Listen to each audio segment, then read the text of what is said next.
পৃথিবীর দিকে ধেয়ে আসছে একটি গ্রহাণু।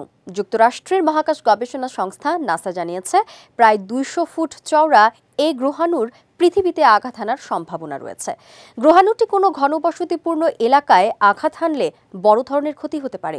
বিস্তারিত সৈয়দ নওশাদের ডেস্ক রিপোর্টে। আমাদের পৃথিবীর বাইরে মহাকাশে অসংখ্য গ্রহ নক্ষত্র রয়েছে। নির্দিষ্ট দূরত্বে অবস্থান করা এক একটি গ্রহ অন্য গ্রহের চেয়ে যেমন আকারে অনেক বড়, তেমনি রহস্যময় সুন্দর। তবে মহাকাশে এমন অনেক গ্রহাণু রয়েছে যেসব পৃথিবীতে আছড়ে পড়ে পৃথিবীর বিবর্তনে গুরুত্বপূর্ণ ভূমিকা পালন করেছে। উদাহরণস্বরূপ, প্রাগৈতিহাসিক কালে পৃথিবীর বুকে রাজত্ব করা ডাইনোসরদের বিলুপ্তির কথা বলাই যায়। এবার যুক্তরাষ্ট্রের মহাকাশ গবেষণা সংস্থা নাসা জানিয়েছে, পৃথিবীর দিকে ধেয়ে আসছে 2024 YR4 নামের একটি গ্রহাণু। প্রায় 200 ফুট চওড়া এই গ্রহাণু 2032 সালের ডিসেম্বর মাসে পৃথিবীতে আঘাত হানার সম্ভাবনা রয়েছে। এই গ্রহাণু কোনো ঘনবসতিপূর্ণ এলাকায় আঘাত হানলে বড় ধরনের ক্ষতি হতে পারে বলেও ধারণা করছেন বিজ্ঞানীরা।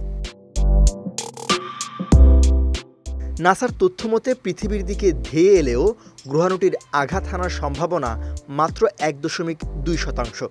এই বিষয়ে আর্থ ইম্প্যাক্ট মনিটরিং সিস্টেম জানিয়েছে, গ্রহাণুটির সরাসরি আঘাতের সম্ভাবনা 1.3%।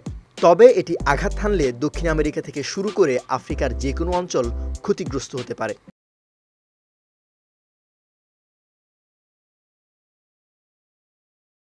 নাসা এই গ্রহাণুকে শহর ধ্বংসকারী গ্রহাণু হিসেবে আখ্যা দিলেও দ্বিমত পোষণ করছেন যুক্তরাষ্ট্রের ম্যাসাচুসেটস ইনস্টিটিউট অব টেকনোলজির বিজ্ঞানী রিচার্ড পি ভিনজেল। পৃথিবীর দিকে ধেয়ে এলেও গ্রহাণুটি নিয়ে উদ্বিগ্ন হওয়ার কিছু নেই বলে জানিয়েছেন তিনি।